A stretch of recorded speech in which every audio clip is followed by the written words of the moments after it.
नमस्कार दोस्तों, स्वागत है आपका हमारे चैनल पर, जहां हम अद्भुत कहानियों और ज्ञानवर्धक विषयों पर चर्चा करते हैं। आज हम आपको लेकर चल रहे हैं एक ऐसी महाकाव्य यात्रा पर जिसे सुनकर आपके जीवन में एक नई दिशा और ऊर्जा का संचार होगा। हम बात कर रहे हैं भगवद गीता के 6ठे अध्याय की, जो ध्यान योग पर आधारित है।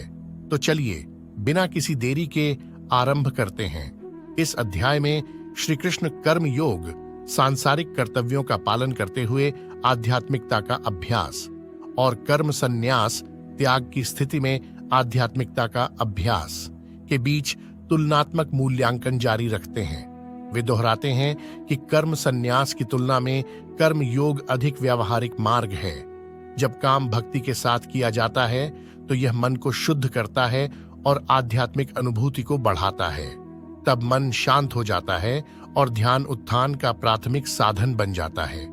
योगी ध्यान के माध्यम से मन पर विजय पाने का प्रयास करते हैं, क्योंकि एक प्रशिक्षित मन सबसे अच्छा मित्र होता है, जबकि एक अप्रशिक्षित मन आध्यात्मिक साधक के लिए सबसे बड़ा दुश्मन हो सकता है। श्री कृष्ण अर्जुन को सावधान करते हैं कि केवल कठोर तपस्या करने से व्यक्ति आध्यात्मिक पथ पर आगे नहीं बढ़ सकता। इसलिए भोजन, नींद, काम, मनोरंजन आदि जैसी बुनियादी आवश्यकताओं में भी संयम बनाए रखना चाहिए। इसके बाद श्री कृष्ण योग साधना या मन को ईश्वर से जोड़ने की आध्यात्मिक प्रक्रिया के बारे में बताते हैं। वे कहते हैं कि जिस प्रकार हवा रहित स्थान पर दीपक नहीं बुझता, उसी प्रकार साधक को ध्यान में अपने मन को स्थिर रखने का अभ्यास करना चाहिए। वे इस बात से सहमत हैं कि मन को नियंत्रित करना कठिन है, लेकिन अभ्यास और वैराग्य से इसे नियंत्रित किया जा सकता है। इसलिए जब भी यह भटकता है तो इसे वापस लाना चाहिए और ईश्वर पर ध्यान केंद्रित करना चाहिए। तब मन शुद्ध हो जाता है और पारलौकिकता या समाधि में स्थापित हो जाता है, जो एक आनंदमय अवस्था है जहाँ व्यक्ति अनंत दिव्य आनंद का अनुभव करता है। और अर्जुन पूछते हैं कि उन आध्यात्मिक साधकों का क्या होता है जो अपनी यात्रा शुरू तो करते हैं, लेकिन अस्थिर मन के कारण वे अपने लक्ष्य तक नहीं पहुंच पाते। श्री कृष्ण उन्हें आश्वस्त करते हैं कि जो लोग ईश्वर प्राप्ति के लिए प्रयास करते हैं, वे बुराई पर विजय प्राप्त करने में सक्षम होते हैं। लेकिन ईश्वर हमारे पिछले जन्मों के सभी संचित आध्यात्मिक गुणों का लेखा जोखा रखते हैं और भविष्य के जन्मों में उनकी बुद्धि को पुनः जागृत करते हैं। इस तरह वे अपनी यात्रा वहीं से जारी रख सकते हैं जहां से उन्होंने छोड़ा था, और अपने पिछले जन्मों के संचित पुण्यों की मदद से अपने वर्तमान जीवन में योगी ईश्वर की ओर तेजी से बढ़ते हैं। फिर भगवान इस अध्याय का समापन इस घोषणा के साथ करते हैं कि योगी जो भगवान से एक होने का प्रयास करता है, तपस्वी, ज्ञानी और कर्मी से श्रेष्ठ है। और सभी योगियों में सबसे श्रेष्ठ वह है जो भक्ति लीन रहता है। आइए देखते हैं कुछ महत्वपूर्ण बिंदु।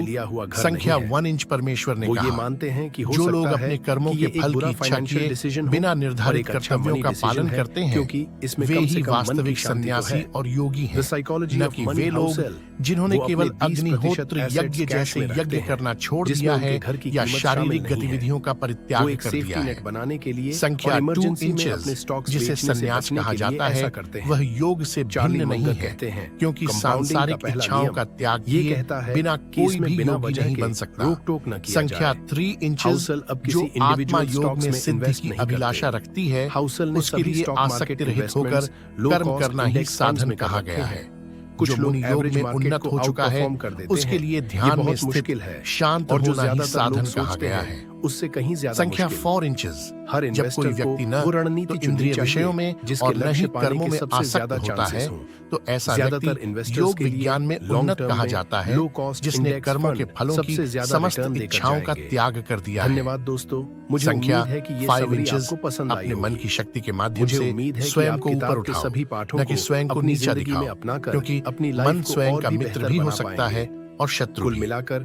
संख्या 6 इंचेस जिन्होंने मन पर विजय पा ली है, उनके लिए मन मित्र है। जो ऐसा करने में असफल रहे हैं, उनके लिए मन शत्रु की तरह काम करता है। संख्या 7 इंचेस जो योगी मन पर विजय प्राप्त कर लेते हैं, वे सर्दी गर्मी, सुख दुख, मान अपमान के द्वंद्वों से ऊपर उठ जाते हैं। ऐसे योगी शांत रहते हैं और ईश्वर के प्रति अपनी भक्ति में दृढ़ रहते हैं। संख्या 8 इंचेस, जो योगी ज्ञान और विवेक से संतुष्ट हैं तथा जिन्होंने अपनी इंद्रियों पर विजय प्राप्त कर ली है, वे सभी परिस्थितियों में अविचल रहते हैं। वे मिट्टी, पत्थर और सोना सभी को एक समान देखते हैं। संख्या 9 इंचेस, योगीजन शुभ चिंतकों, मित्रों, शत्रुओं, पुण्यात्माओं तथा पापियों सभी को निष्पक्ष दृष्टि से देखते हैं। जो योगी मित्र, सखा, शत्रु सभी के प्रति समबुद्धि वाला, शत्रुओं तथा संबंधियों के प्रति तटस्थ तथा पुण्यात्मा तथा पापात्मा के बीच निष्पक्ष रहता है, वह मनुष्यों में श्रेष्ठ माना जाता है। संख्या 10 इंचेस, जो लोग योग की अवस्था चाहते हैं, उन्हें एकांत में रहना चाहिए। नियंत्रित मन और शरीर के साथ निरंतर ध्यान में लगे रहना चाहिए तथा भोग विलास की इच्छाओं और संपत्ति से मुक्त होना चाहिए।